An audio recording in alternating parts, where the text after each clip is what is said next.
The most valuable commodity I know of is information. Wouldn't you agree? What's up, what's up, what's up? Got another message for y'all. So, I got this new book for Christmas.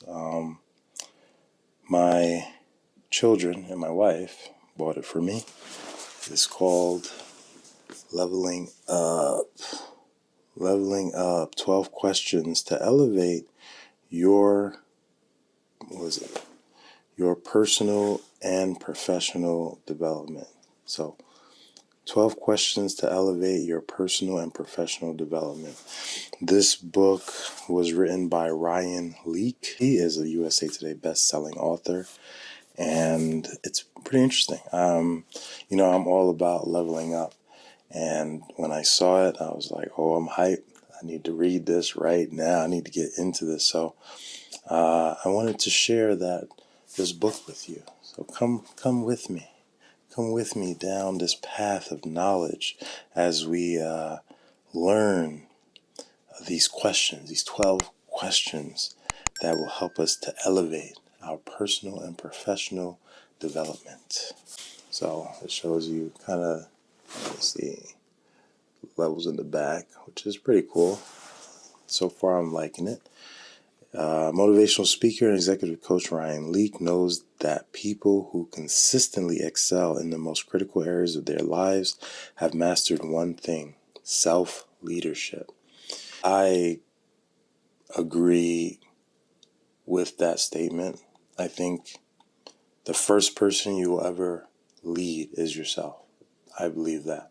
Before you have a group of people following you, you need to understand how to lead the man in the mirror, or the woman in the mirror. That is first and foremost. So I agree with that. At the same time, we also need to learn how to follow true leaders, good leaders.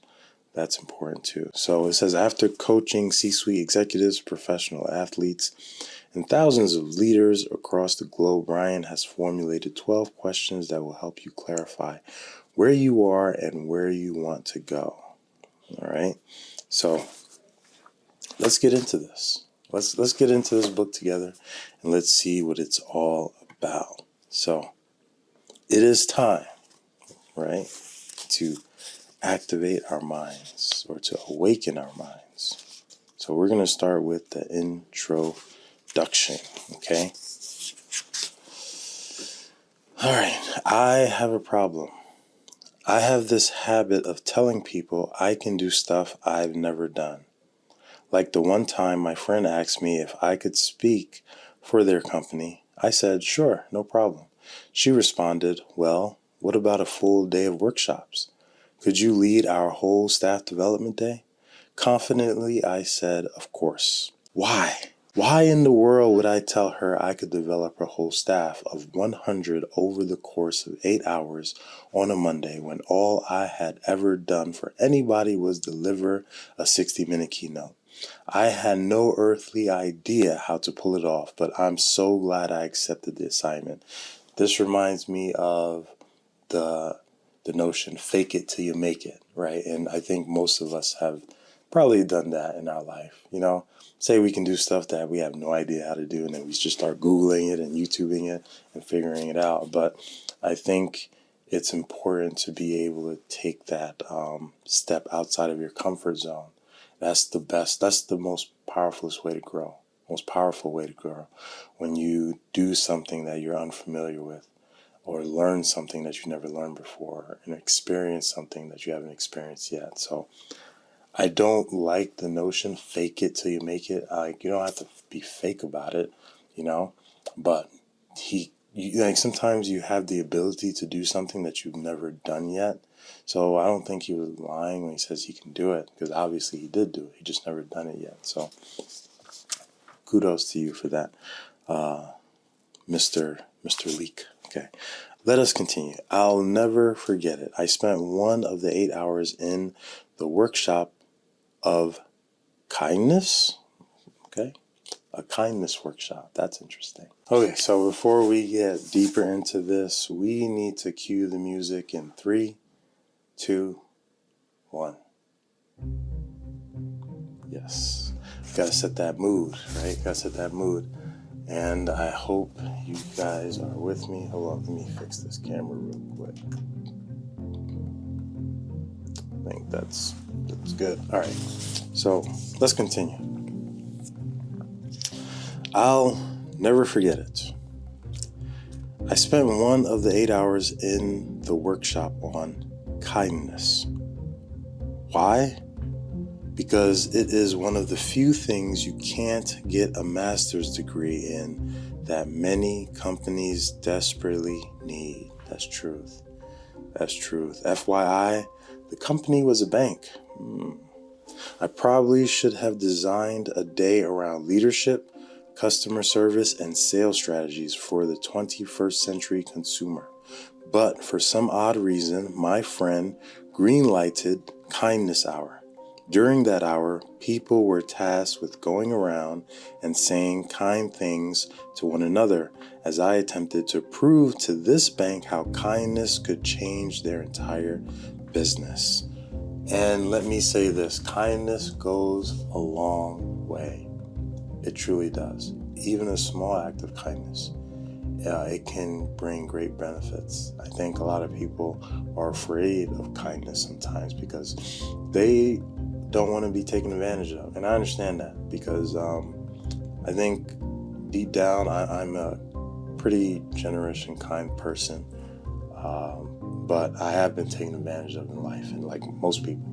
So it does, sometimes we can recoil from being kind, but kindness is a power that, is it reciprocates, if one act of kindness leads to another. And so I like where this is going so far. Let's see, let's continue reading. I kicked off the session by sharing a story with the bank about one of my favorite stores in the world. It's called the 99 cents only store. I wouldn't call it my favorite, but hey, yeah. Let's see what he says. What I love about the 99 cents only store is that it's 1 cent cheaper than dollar stores. Life is expensive, and I just like how the 99 cents only store makes me feel. Don't judge me, okay? I'm not judging. This is a judge-free moment. What is that thing called? We just listen, we don't judge, right? It's all. I ain't gonna judge you. Once I went there 2 days before Christmas, it was my goal to track down items that should not be 99 cents. For instance, I found ankle bracelets that are normally $40 at Dick's Sporting Goods, and I asked the manager, "Are these 99 cents?" That's a good find. I ain't gonna lie.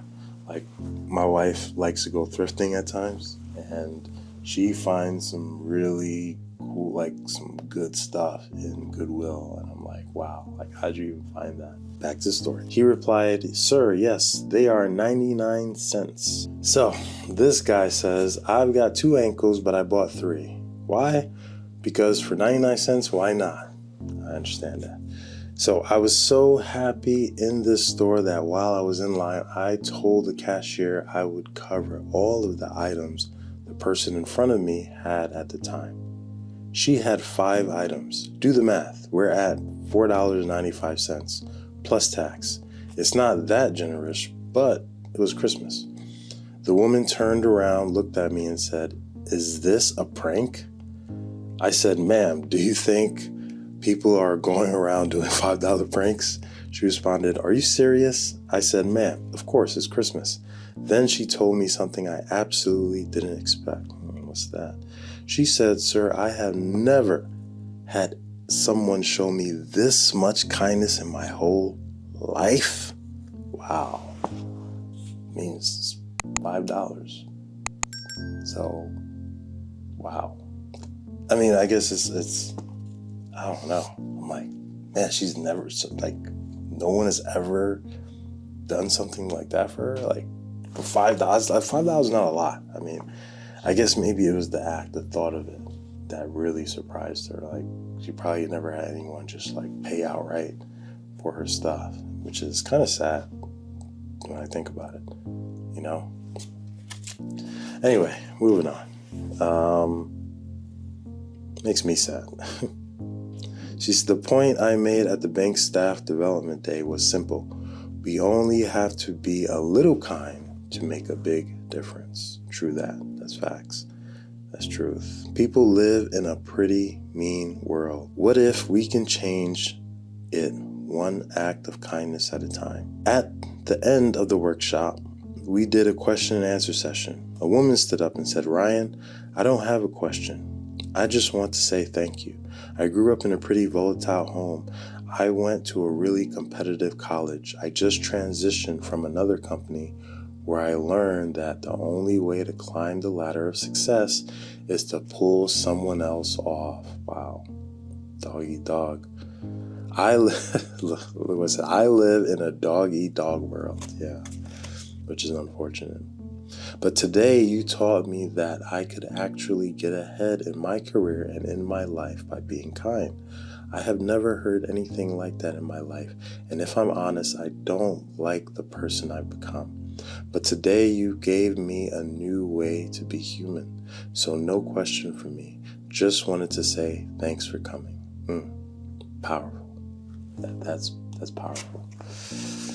That moment changed my life and career. I learned that behind a coveted job title and salary was a woman just trying to figure out who she was. And I discovered there are so many more people just like her. This realization is what led me to C-suite executive coaching. I wanted to have a career where I helped people win at work and win at home, even people who were crushing one aspect of their lives but struggling in others. Often we're expected to take our careers to the next level while also attempting to manage our love lives, raise children, show up for our friends, and remain healthy, mind, body, and soul.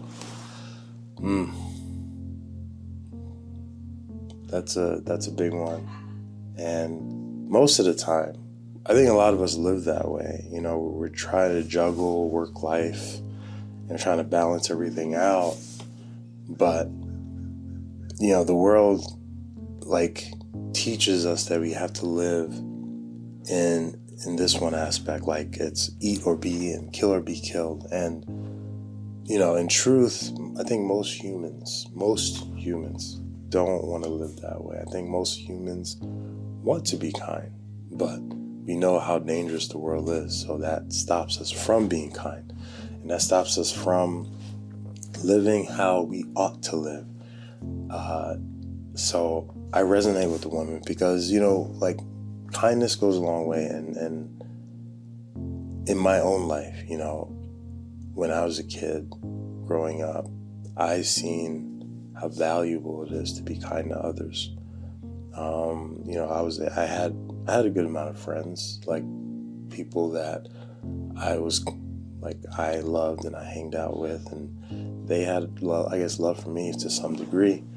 And me being kind to them when other people weren't kind to them really strengthened our friendship. I don't think I ever went out of my way to be unkind or to dog someone in my life. And I think that's really taken me a long way. You know, it says nice guys finish last, but in truth, that at least when we do finish, where we can look back and not be ashamed of the way we've lived life. So I like that. I like that philosophy, that mentality, right? So let's continue on. For way too long, work and life have been in this tug-of-war battle in the conversation around work-life balance. It is almost as if we're being forced to pick between good at work versus being good at life. However, contrary to popular belief, I think you can level up in your career and in your personal life at the same time. Ooh, this guy is speaking truth, right? He is speaking truth because Jesus says, what good is it to gain the whole world only to lose your own soul? And I think this is a perfect example of that saying, a work-life balance. It's like you're giving all your energy to work. You're giving all your energy to make money. But you're doing all of these nefarious things. You're lying. you're cheating, you're stepping over people, and then you gain a lot of success, quote unquote success, what you think success is, what the world defines as success, but at the cost of what? Your own soul. Because guess what? We're all gonna be held accountable for how we lived our life. That's something that a lot of people don't like to accept, but it's a fact, right? It's a truth. Because here's the deal, right? On earth, we are the dominant ones. God gave us dominion. And not just one of us, but all of us. With that dominion comes responsibility. And with that responsibility also comes accountability. And so that is what judgment is all about, is to hold us accountable for how we lived our lives. And like I said, it's not a very popular statement. You know, most people don't want to be judged, but the truth is, judgment is a part of life. You know, if I gave you a whole lot of money and you mismanaged the funds and people lost their jobs because of it, shouldn't you be held accountable? Right? Like, you can't just receive benefits and rewards and not be held accountable when you mismanage these things or when you abuse these things. That's not a balanced life. That's not balance in nature, in creation, right? For every action, there's an equal and opposite reaction. That reaction is the accountability aspect of things. So let's move on. But I'm loving this book so far. I'm loving this book so far, right? It says, where are we at? For people who want the best of both worlds, some would say you can't have your cake and eat it too. But who buys a cake not to eat it? That's a good question. I think the biggest problem is when trying to find balance, work always gets on the scale first before life. Billions of dollars are spent every year training employees on how to be better at work. Higher education courses are primarily designed to prepare students for their future vocations. Conferences are crafted to help leaders develop strategies to grow their careers. But how many resources are collectively spent on taking areas outside of our careers to the next level? Oh man, so true. And I think we have it backwards. I think we need to spend more time on our actual life, like our personal life, and get that straight. And then that will help balance the work life as well. You know, I think we tend to put the work life first and then our personal life on the side, you know, which is family, you know, health, wellness, these things, which is like, without these things, life becomes meaningless. All the work that you've done, it's for naught if you don't have these things, you know? Like, once your health goes away, once your health deteriorates, everything else doesn't matter. You can't do nothing if you're not healthy, you know what I mean? It's like, it stops everything. So yes, I do believe that we need to flip the script. I believe schools need to flip the script too. Our educational system has failed us in many ways, right? It's helped us in many ways, but it's also failed us in many ways as well. And that's part of it. I think that way, our personal life, it fails us there because it doesn't really necessarily teach us who we are, you know, and why we're here. And I think that has a lot to do with our core, our very center of being. Without that, you know, there is no meaning to what we're doing. You know what I'm saying? Without us understanding that aspect of life. So it's remarkable the number of successful people who have accomplished so many of their career goals, but don't have 5 people in the world they can truly call their friends. Wow. Excuse me. They're crushing it at work, yet they're lonely in their personal lives. Oh my gosh. I'm pretty sure that's probably hit you. Like, you might be one of those people. and it's okay. It's okay. It really is, because there's a way to change it, and I think listening to this book is, well, it's one way, but let's keep reading. Perhaps the only way to achieve work-life success is to consider putting some of our resources on the life side. In fact, if you level up in your personal life, it'll make leveling up in your professional career way easier. Most people haven't thought about that, right? The reverse is not true. When you put all your eggs in leveling up in your professional career, it often comes at the expense of your personal life. Wow. What I've learned from speaking at some of the top organizations in the world and working with C-suite executives, NBA athletes, and thousands of leaders is that the people who are consistently excelling in the most important areas of their lives have mastered the art of self-leadership.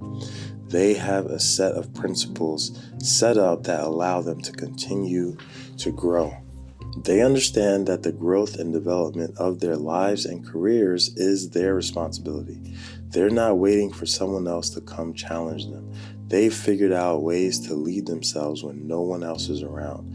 When it comes to your growth and development, you might be tempted to believe it hinges on someone else to lead you well, but leveling up is your responsibility. It starts with you.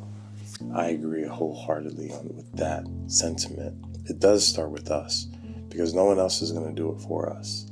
And I think a lot of our people are failing in life because they haven't been taught how to lead themselves.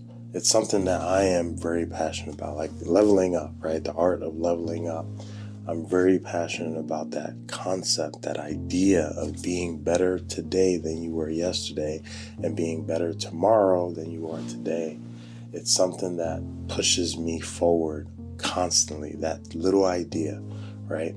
And we need to teach this stuff to more of our people, especially the emerging leaders and managers of tomorrow, the ones that are in high school, middle school today, that are in college today, that are going to be in the workforce tomorrow.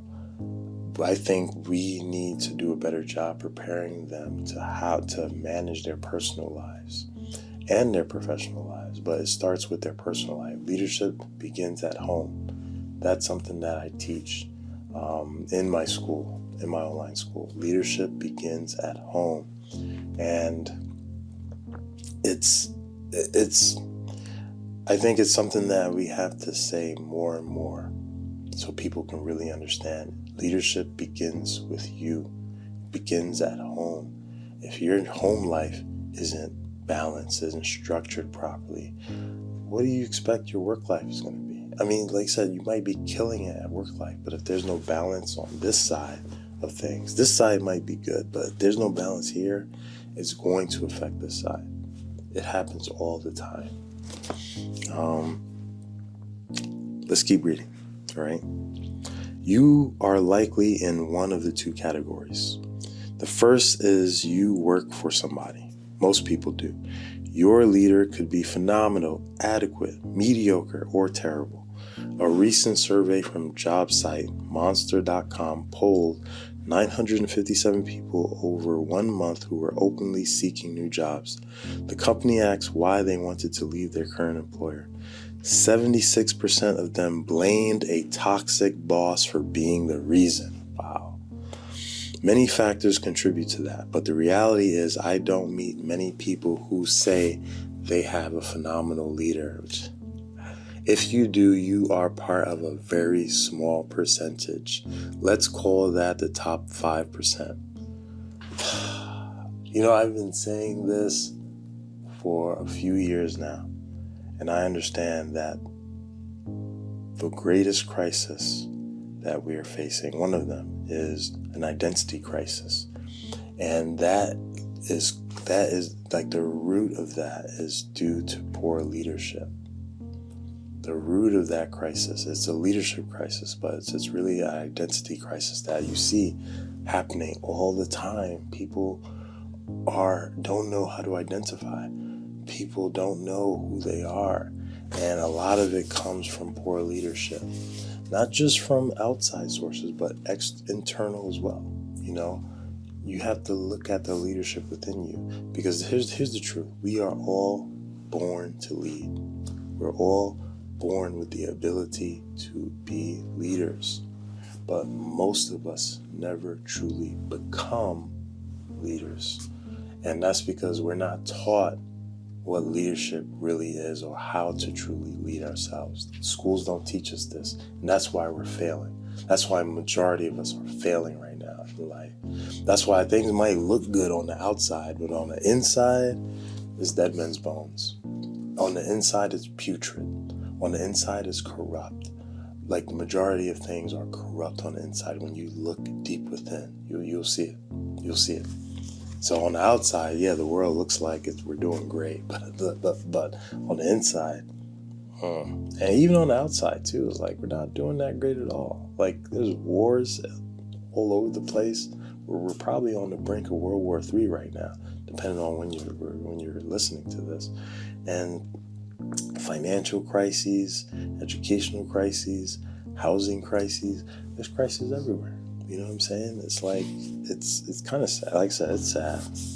It's sad, I'm trying to do the best that I can, But even for me, it's like, it's hard, man. It's hard to be a man nowadays. It's hard to be a woman too. But to be a husband and father, and to have that weight on my shoulders to do good and to take care of everything 24/7 is tough. And that's why, I try to develop myself as much as I can, because I know once you leave school, you must continue your education. I'm a student for life. Best believe that. Let me see. I think we got 2 more pages. Let's see if we can finish it off, right? The remaining 95% of leaders fall in the terrible to adequate categories. It takes a lot to get in the phenomenal territory.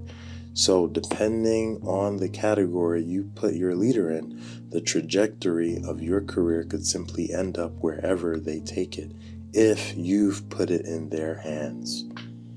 And most people do. Most people put their futures in the hands of other people to decide. I don't want to live that way. And what exactly is your leader responsible for? Training you on company processes and procedures? Casting vision? Developing strategy? Okay, that's fine. But are they supposed to transform you into someone who works harder, brings a positive attitude, and owns the mistakes he or she makes? Are they supposed to make you a better friend, partner, spouse, or parent? A better person? That's a tall order, even for a phenomenal leader. Now, let's say you are in the second category and you're the leader. You started the company, you were promoted, your family owns the business. While there are perks to the position, what often doesn't come with the salary is a leader for you. That's truth, right?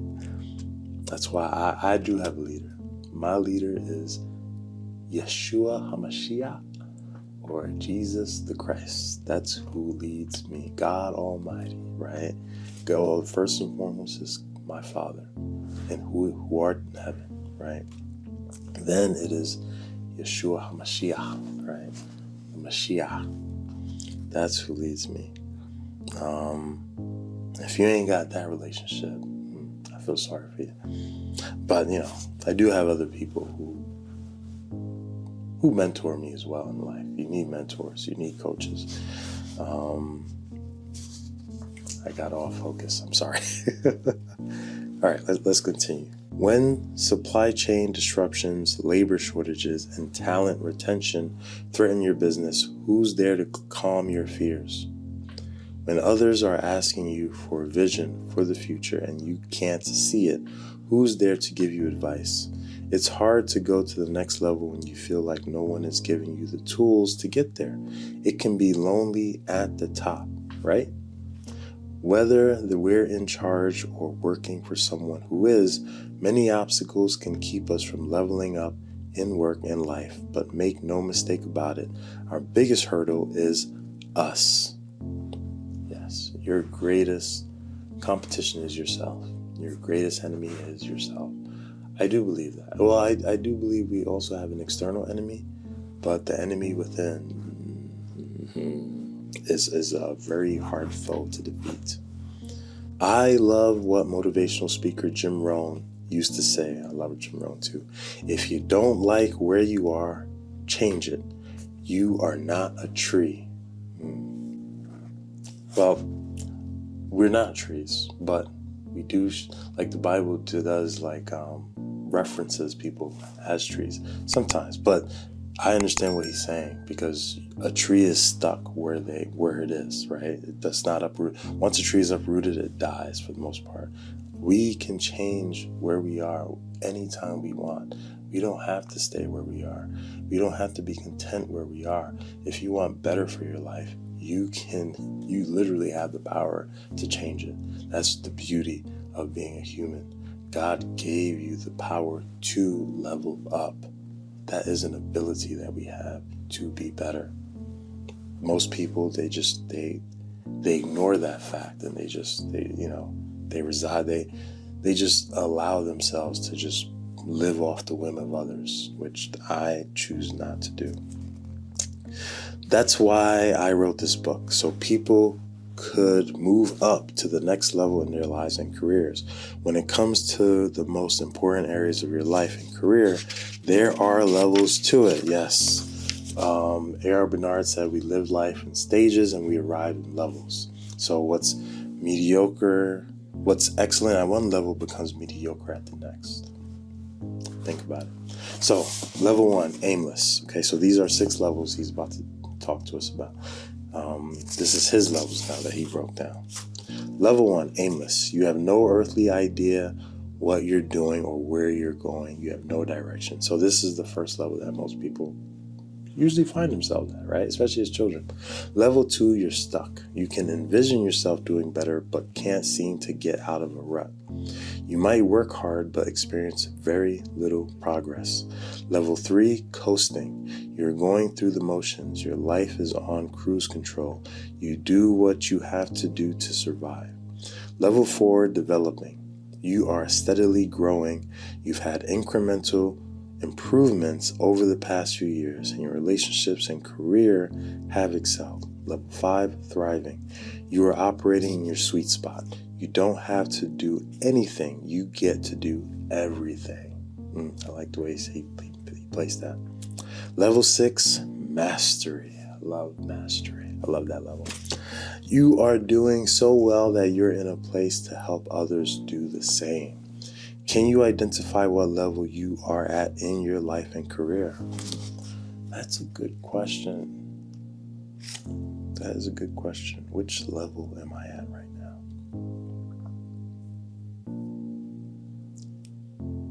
I'm having an internal conversation with myself. All right, you may have different answers for both. We've developed a leveling up assessment app. Okay, he's just marketing himself. Okay, most people I sit with live and work around level 2 and 3. They're stuck or coasting. They're in relationships and careers they tolerate. The goal of this book is to help you level up to a place where you feel like you're in such a sweet spot professionally and personally that you can help others get there too. As a speaker and coach, I'm often tempted to give people the answers they need to level up. But what I've learned in sessions with clients from my executive coaching practice is that there is a common thread and frequent statement they use. That's a good question. It's the questions I ask that perpetuate their growth beyond the counsel I may provide. When it comes to leveling up, questions are often better than answers because questions equip people to lead themselves when no one else is around. Truth. He's speaking truth. Questions are powerful tools. They're powerful. A question is such a powerful thing. and most people have never learned how to truly master the art of using questions. In this book, I have designed 12 loaded questions that will help you go to the next level in your professional and personal life. These questions often lead you to other questions that ultimately will make you a better person and employee. These questions have been formed from countless coaching sessions, keynote experiences, and interviews. This book's journey actually began with 21 questions. As companies requested me to speak, I would present all 21 questions and let them choose which ones they thought best spoke to their employees' pain points. At the end of the keynotes, I would poll the audience to learn which questions resonated with them the most and why. Sometimes the company would even suggest a new question. Over time, 12 questions have risen to the top as those that help people level up the most. Some of the questions involve you taking a hard look in the mirror, and you'll have to answer those for yourself. Then there are questions that involve you inviting a friend to the table to give you a fresh perspective. We need the mirror and the friend to level up. While the questions are best approached in order, you can dip in and out of the book. There might be a question that particularly speaks to you more than others. Feel free to begin there. When it comes to the energy and focus you bring to your life and career, there are levels to it. Let these questions be your next level guide when your career or life has plateaued, and you'll find yourself growing like never before. So that is the introduction chapter of the book. And so far, it's a good read. It's a really good read, and it does provide good examples, I believe. I like the stories that he put in there. I like the thoughts that it gave me as I was reading. Because, like I said, this stuff I am no stranger to leveling up. It's something that I've dedicated my life to because I truly believe God wants us to level up to our highest abilities. I believe He wants us to increase as much as we can. But leveling up looks different leveling up is the same, but success is different for everyone. To be successful means to fulfill your purpose in life. And that's something that looks different for each and every individual. So it's going through that process of self-discovery. That's what questions help you do. These questions, I believe. And I'm excited to jump in it. So we're going to stop here and we're going to pick it back up in chapter 1. Chapter 1, let's see. So the next chapter is the first question, I believe. So the first question is the vision question, which is, what is my definition of success? There you go, right? So you just hit on it. So I'm excited to jump in that with you, for myself as too. Also, I want to ask, to like this video if you got some value out of it. If not, don't like it at all, and leave a comment. Let me know what you thought about the first intro. Let me know what you think about the music in the background, if you like it, if you don't like it. Let me know what you think about just the ideas that was presented here. What level do you think you're operating at right now? Where do you want to be in life? So I hope this was helpful to you. Like I told you before, we do have an online educational institution that we're building right now because, like I said, I want to help as much people level up as I can. I've noticed the difference it's made in my life just in these past few years when I've changed my way of thinking, right? I've transformed my way of thinking. I didn't conform to the way the world wants me to think. And I think that makes all the difference for me, and I think it's going to make all the difference for you as well. So the Art of Leveling Up, Tao Lu or Academy is what it's called. We do have a special starter kit. It's called Leadership and Management Mastery Methodology. And it's a really special starting kit. It's a special methodology that we've developed. and designed to help people level up in their leadership and management and combine the two to be stewards, right? So we do it under the principle of stewardship, because that's what leadership management is all about. It's about helping us to be better stewards. We don't need more politicians. We don't need more athletes. We don't need more bankers, okay? We need more stewards, because everyone should be a steward. Everyone can be a steward. That is what leveling up and leadership and management is all about. Stewarding. If I'm giving you something, stewardship means to make it better, make it grow. That's your job in any aspect of life. So we focus on continuing education. That's what we like to do. We like to help people who want to continue to grow in their level of their personal and professional development. So, I encourage you to check it out. I think it will help you in the long run. We have live classes that we're getting ready to do in 2025, and it's gonna be awesome. So we also do Bible studies on Saturday mornings. We start at 8 a.m. Eastern time. It's live. It's on Zoom. We can interact with each other. We love doing it. I'm a man of God, and I'm a born again believer. And I'm sold out on Jesus, on Yeshua. That ain't never gonna change. So if you are the same, join us for Bible study. We get to talk and interact with each other. We have a good group of people that come and hang out. So please like and subscribe. We would love for you to subscribe to this channel. We're trying to grow it. We're trying to help as much people as we can, because I think it's needed. Stuff like this is needed. We need more positive things out there. And I enjoy reading. I love reading. So this is part 1. We're going to get into it, and hopefully you're there with me for the whole ride. So I want to thank you again for sticking with it, and check out that starter kit about the L3M model if you want to learn more about it. I guarantee it's a game changer, a major game changer. So that's it. Peace.